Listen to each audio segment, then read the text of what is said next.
오늘 꿈은 그 세 개가 있죠.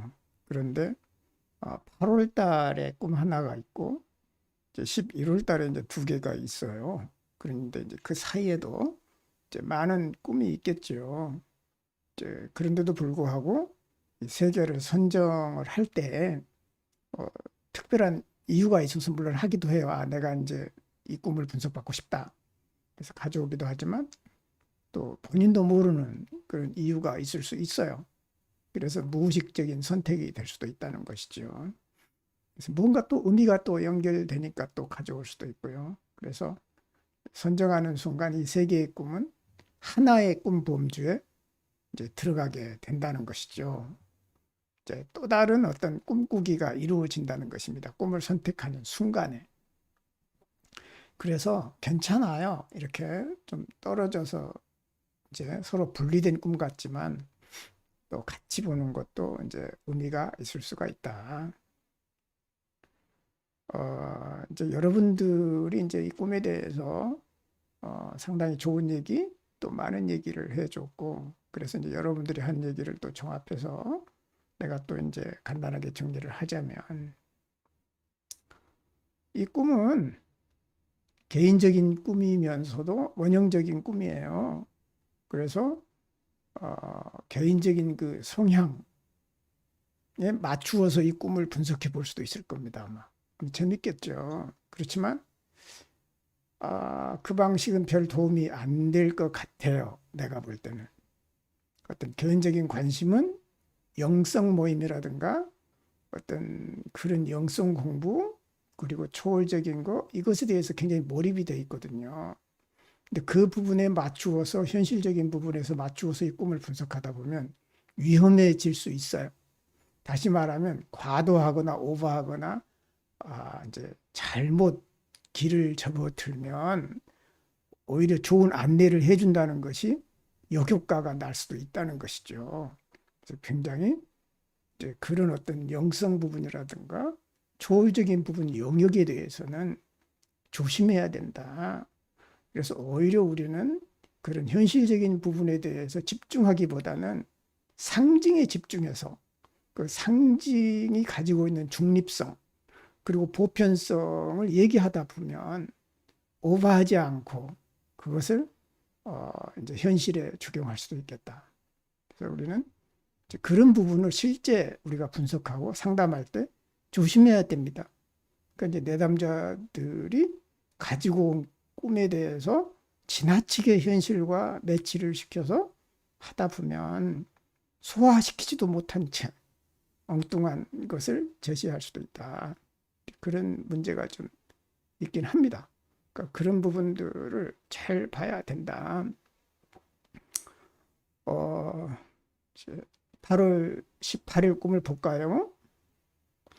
학교가 있어요. 욕실이 있어요.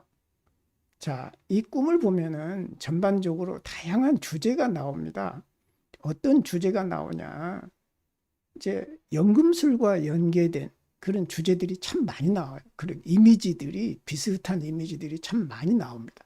욕실 두 개라든가, 뭐, 하여간 뭐, 나비라든가, 뭐, 여러 가지 것들이 연금술적인 주제들이 많이 나와서 다행히도 여러분들이 또 그 연금술 얘기를 또 많이 했습니다. 그런데 이 학교가 이제 우리가 보통 말하면 지성이다. 또 지식을 쌓는 것이다. 이렇게 알고 있잖아요. 어떤 학교냐? 내가 생각할 때는 연금술 학교 같아요. 그러니까 이제 어떤 우리는 이제 그런 생각도 할 줄 알아야 된다는 것이죠. 무엇을 배우는 학교냔 말이죠. 그 연금술의 원리를 배우는 학교는 그거예요. 그래서 목욕을 해야 돼요, 거기서. 그리고 원하지 않는 그 나비를 맞이해야 돼요. 원치 않든. 근데 이제 그 나비를 내가 맞이하지는 못하지만 그래서 이것을 여러분들이 이제 현실적인 차원에서 갈등이다 이렇게 표현을 했어요. 맞이를 해야 될 것 같은데 맞이할 수 없는 어떤 이중성 그런 이제 심리적 갈등으로 봤는데 그거는 의식적인 생각이에요. 의식은 전혀 의식하지 못해요. 그거를. 다시 말하면 갈등하지 않아요. 그러니까 무의식 속에서 이루어지는 갈등이지. 굉장히 내가 오늘 새로운 얘기를 하는 겁니다. 자, 무의식 속에서 일어나는 그 갈등을 의식이 다 인지할 수 있느냐? 아닌 거예요. 어찌 보면 이것은 무의식 속에서 일어나는 갈등인 거예요. 갈등이라기보다는 어떤 그 주체할 수 없는 어떤 그 자신의 한계라 그럴까요? 그런 겁니다. 그래서 주로 이제 우리가 목욕탕 그러면은 정화를 떠올리잖아요. 여기서는 이제 정화의 의미도 있고요. 내가 이제 꿈을 보면서 느꼈던 거는 목욕탕 안에 갇혀 있는 거예요. 이게 새로운 생각이잖아요. 목욕탕 안에 갇혀 있기 때문에 꼼짝 못 하는 거예요. 그리고 그 목욕탕 안에 8명이 있어요. 그러니까 그 8명하고 좋든 싫든 한 몸이 돼야 돼. 그 한 몸을 이루는 것은 뭘 매체로 이루느냐? 물이 해줘요, 물이. 그리고 욕탕이 해줍니다. 그럼 한 몸을 이룬다는 게 뭐냐? 동화된다는 뜻이고 심리학적으로 말하면 그리고 전염된다는 거예요. 그래서 전염이 되지 않고서는 내가 동화될 수 없어요.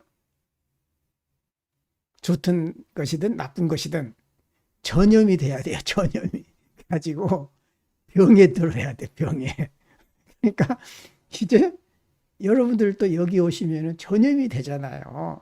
그래서 이 전염이 돼서 이 병이 무슨 병인지는 모르지만 코로나가 됐든 뭐가 됐든 그 병에 걸려야 돼. 그래야 동화가 되고 하나가 되는 그런 공동의 그 체험이라고나 할까요? 그걸 하게 되는 것입니다. 그래서 아유 코로나에 걸리면 어떡하지? 이제 그런 것들이 바로 그런 염려인 거죠. 그래서 이제 위에 약간 큰 욕탕이 있는데 위쪽에는 작은 욕탕이에요. 아래쪽은 이제 큰 욕탕이 있어요. 내가 이제 화살표를 여기 그림을 그려놨죠. 위에는 이제 조그만한 욕탕이 있고요. 밑에는 큰 욕탕이 있어요. 이제 큰 욕탕 주변에 이제 여자 선생님이 7, 8명 정도가 있습니다. 그러니까 7이라고 하는 숫자는 변화인데 8이라고 숫자는 4의 배수인 온전수거든요. 다시 말하면 온전해지는 어떤 그런 변화라고나 할까요? 그런 과정으로 볼 수 있겠어요. 연금술의 과정으로 이제 볼 수도 있겠죠. 여기서 이제 특별히 이제 얘기가 되는 것은 남성들은 없고 전부 여성들이에요. 다 여기 전부 다 여성들. 어쩌면 이제 여성성하고 연관된 것일 수 있어요. 또 목욕탕 안에 물이고 이제 이런 차원에서도 봐도 여성성하고 연관되어 있는데 또 여성적인 것에 대한 전체성과도 연계가 되어 있을 수가 있어요. 근데 이제 그 연금술적인 이것도 이미지로 나타나거든요. 여기 이제 그림을 보시면 여러분 그림 보이시죠? 여기 이제 연금술 용기 플라스크. 그래서 이제 위쪽에 작은 거 있고 그 작은 게 있고 밑에가 큰 게 이제 이렇게 되게 이런 식으로 돼 있어요.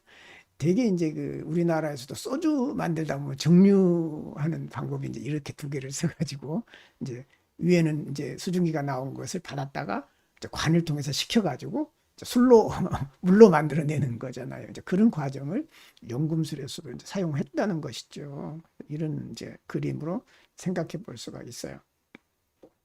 그리고 옆에 그림은 이제 아까 이제 말씀하신 그 현자의 장미원에서 나타난 왕과 왕비인데 이제 여기서는 비둘기가 들어오는 것처럼 보이죠. 나간다기보다는. 그래서 여기 이제 어떤 이 영혼에 의해서 두 왕과 왕비가 합쳐지는 것을 의미하기도 하고요. 그리고 이 지금 새가 상징하는 영혼이 물과 결합하는 의미도 있습니다. 그렇기 때문에 또 어떤 경우는 이 속에 있는 메르쿠리우스가 또 가열에 의해서 결합에 의해서 영혼이 탄생하고 여기서 새가 날아가는 그런 그림도 있어요. 그러니까 날아가기도 하고 들어오기도 한다는 것이죠. 이런 이미지들이 이제 그려져요. 그리고 이제 그 나비 이제 그 검은 나비를 보면은 여기서 보시면은 완전히 그 만다라 형상이잖아요. 그래서 이제 전체성을 상징하기도 해요, 나비가. 나비 하니까 장자가 나비 꿈을 꿔가지고 이제 내가 나비 꿈을 꾼 건지 나비가 내 꿈을 꾼 건지 모르겠다. 이제 그런 얘기를 했잖아요. 또 이제 융이 이제 그런 얘기를 해요. 동시성 얘기를 하시면서 그 풍뎅이 얘기를 했더니 진짜 풍뎅이가 이제 날아와 가지고 창문으로 부딪혔다는 이런 얘기도 하는 거 이제 생각들이 좀 났습니다. 여기 검은 나비가 뭘까? 내가 보니까는 이제 나중에 좀 더 자세히 얘기를 하겠습니다만 이제 그림을 우선 보자면 이 옆에 이게 뭐죠? 불사조예요. 불사조. 아, 불사조 같이 느껴졌어요. 그 이제 불사조가 이제 전설의 새잖아요. 500년마다 한 번씩 자기 자신을 불태워서 새로운 불사조를 탄생시키는 거예요. 어찌 보면 자기 자신은 죽고 새로운 어떤 재탄생한다 할 수도 있고요. 또 자기 자신을 죽여서 새끼를 또 탄생시키는 그런 의미도 있고요. 이런 이제 그런 거예요. 날아오는 그 검은 나비가 나한테 오기 전에 작은 욕탕으로 가잖아요. 그런데 그 작은 욕탕에 뜨거운 물이 있어요. 근데 거기서 뭐 그 뜨거운 물에 뭐 빠졌는지 안 빠졌는지는 모르겠어요. 꿈이 자세히 말해 주지를 않아요. 근데 그 뜨거운 물에 빠져 죽지 않은 것 같아요. 아니면은 뜨거운 물과 하나 됐을지도 모르겠어요, 나비는. 그래서 그 나비가 그 이제 위에 있는 목욕탕의 작은 목욕탕과 큰 목욕탕 사이를 거쳐서 이제 나한테 온 거죠. 근데 이제 나는 이제 또 나비가 또 날아오는 것처럼 나는 느끼는 것이죠. 나비는 제한을 받지 않으면서 작은 목욕탕과 큰 목욕탕을 이렇게 내려올 수가 있는 것입니다.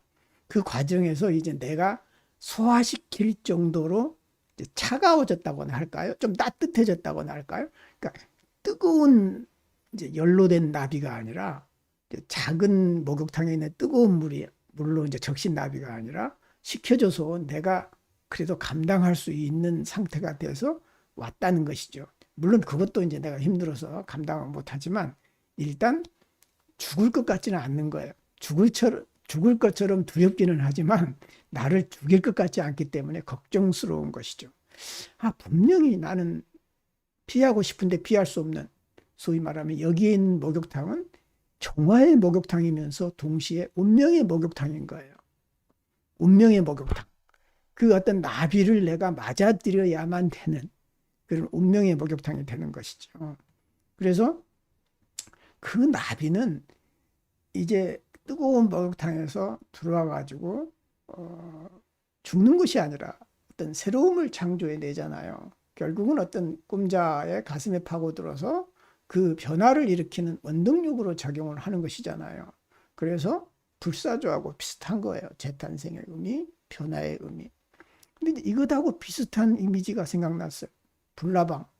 여기 밑에 불나방 있잖아요. 불나방.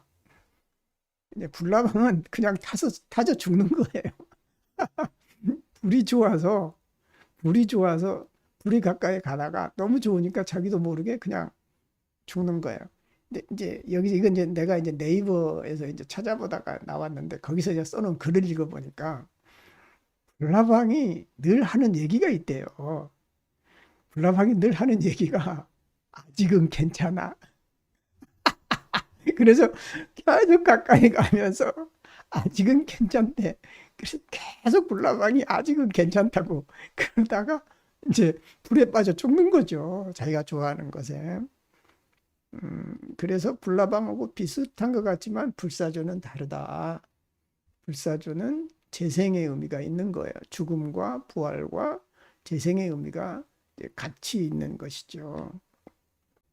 이제 그런 차이점들을 보면서 이제 어떤 의미가 있나 이제 되새겨보는 그런 시간이 될 수가 있습니다. 이제 여기 보시면은 작은 욕탕에 있는 수도꼭지에서 더운 물이 흘러나옵니다. 저 욕탕에는 왜 아무도 들어가지 않는 것일까?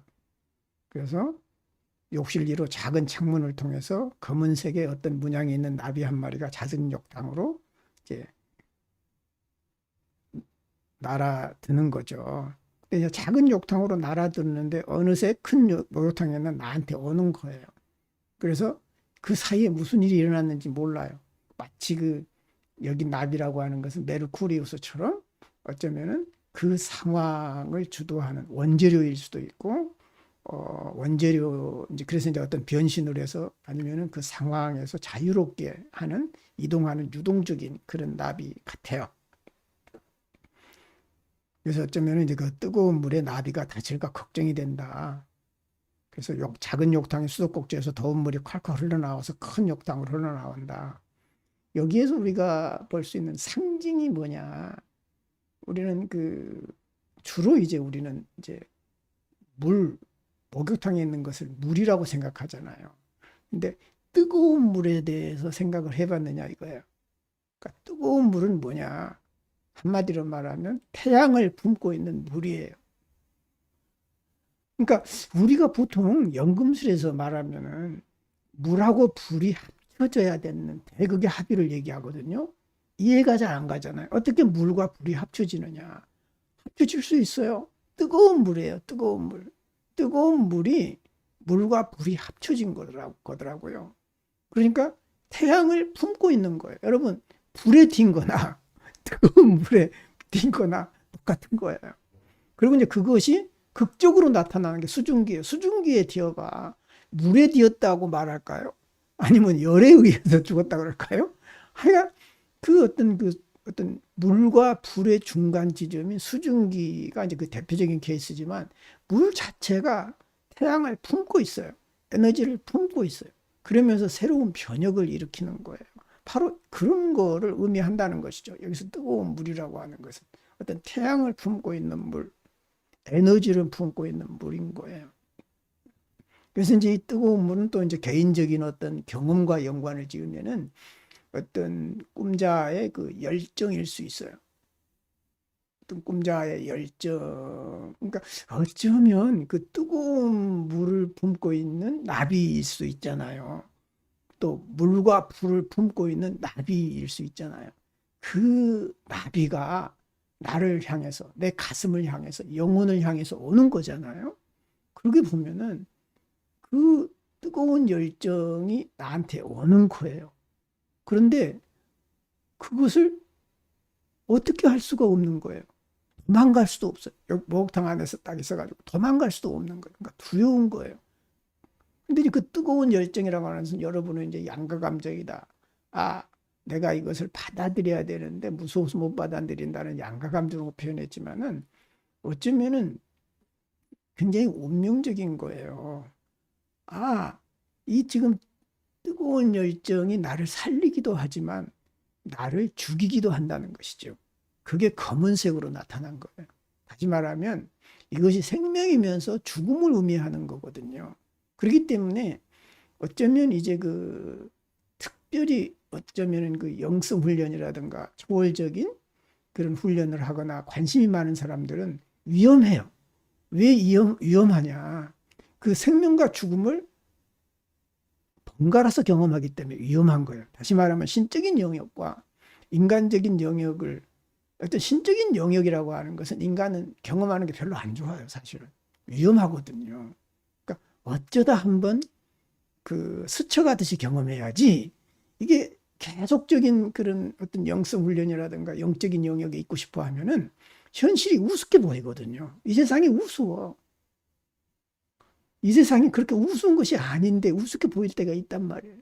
그리고 재미가 없어. 왜냐하면 늘 평범한 거야. 우리가 늘 경험한 그런 평범한 것인데 그 영적인 세계에 몰입하다 보면은 평범하지 않아.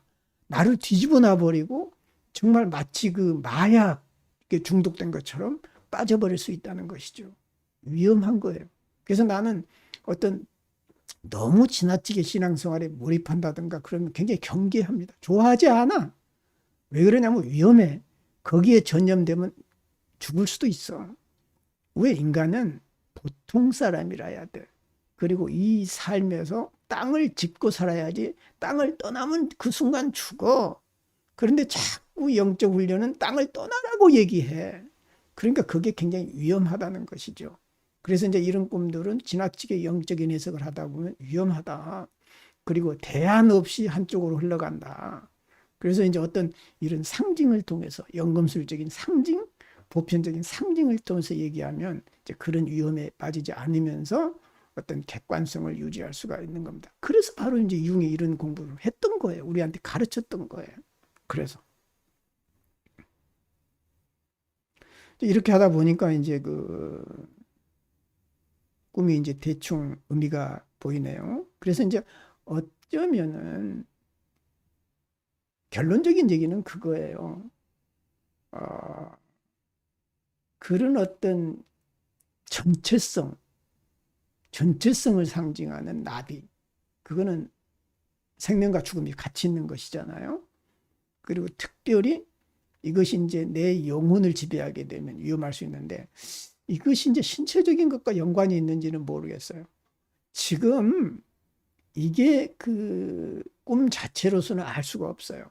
그렇지만은 이것이 어쩌면 신체적인 것과도 연관이 될 수도 있겠다. 아, 그 나비가 가슴에 온 것이라고 하는 것은 내 가슴의 문제와 연관될 수도 있다는 거예요. 그렇지만 이것은 상징적으로 보면 영혼의 문제고 어떤 가슴이 영혼을 상징한다라고 볼 수도 있고 그렇지만은 신체적인 것하고도 가끔 연관되기도 합니다. 그런 부분들은 우리가 조심하게 관찰해야 될 부분이다.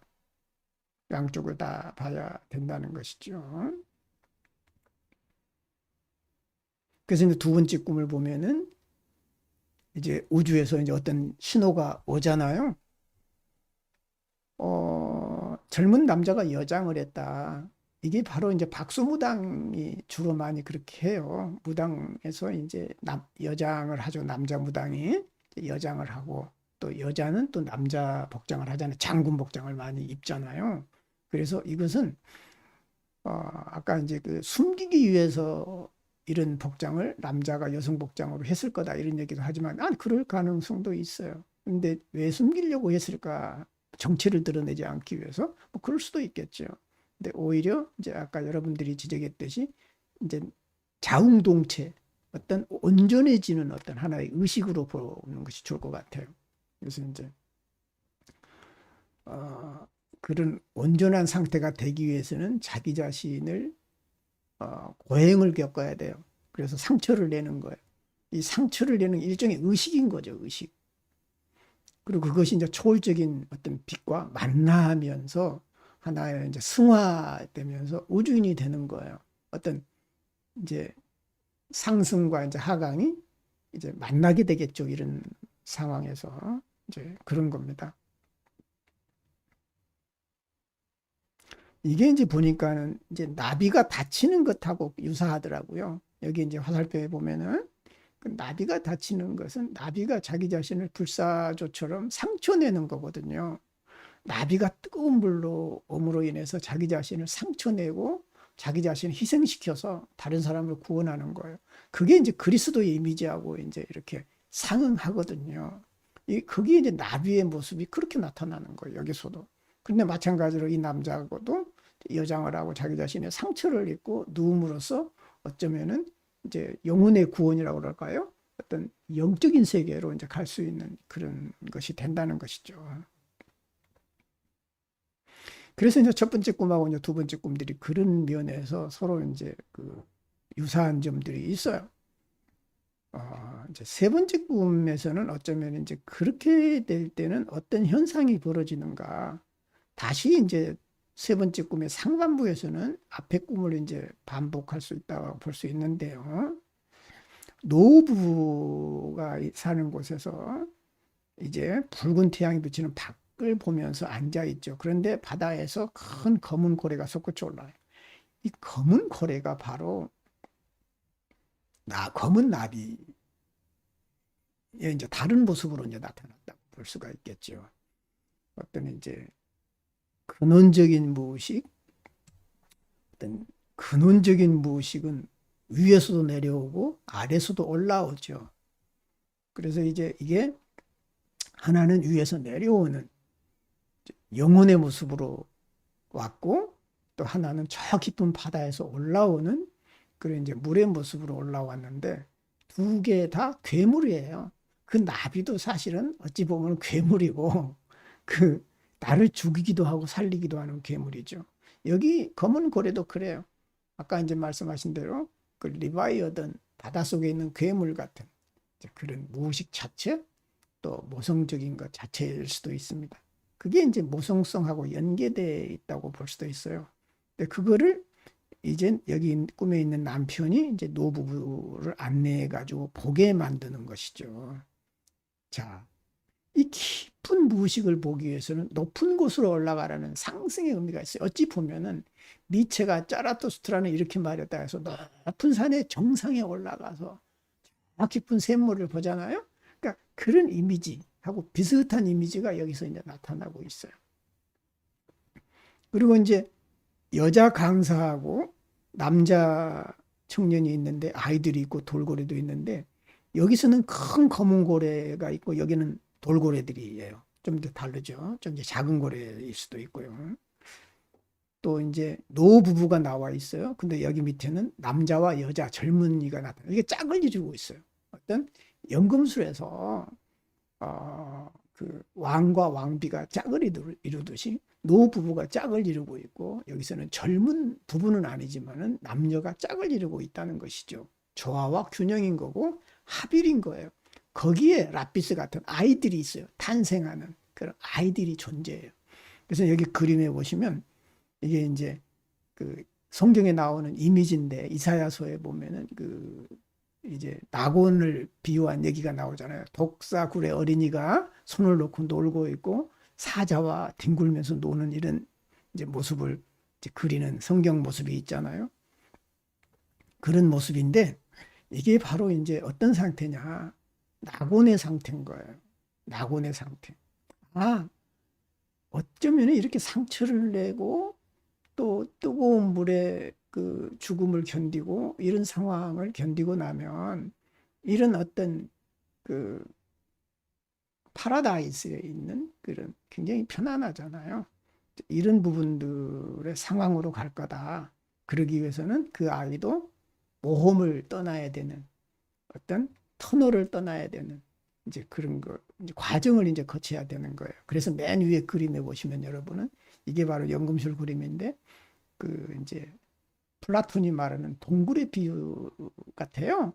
그래서 여기 이제 바깥 세계와 안의 세계가 다르잖아요. 그래서 어쩌면 이제 안의 세계에 있다가 바깥 세계를 보는 그런 탈출, 어떤 모험의 이제 그런 과정이 이제 필요한 겁니다. 왜 그 20대 여성에게 꽂혀가지고 막 눈물을 흘렸을까? 어떤 20대 이 여성은 정말 잘하기도 하지만 또 열정적인 사람이잖아요. 그 잘한다라고 하는 것은 굉장히 열정이 있어야 되는 것이잖아요. 이제 그 열정이 어떤 이제 뜨거운 물인 거예요. 어떤 그러니까 뜨거운 물인데 그 뜨거운 물이 나를 살리기도 하지만 때로는 나를 위험에 처하게도 만드는 이제 그렇게 된다는 것이죠. 그래서 어쩌면 전반적으로 보면 연금술적인 그런 이제 과정을 그려주는 보여주는 이제 앞으로의 삶이 이렇게 가야 된다라는 것을 보여주는 원형적인 꿈이고 또 개인적인 경험과 연관지어서 생각한다 그러면은 그 열정에 대한 경고 하나의 굉장히 좋은 것이면서도 위험할 수 있다라고 하는 그런 경고를 또 주고 있다. 그런 느낌이 들어요.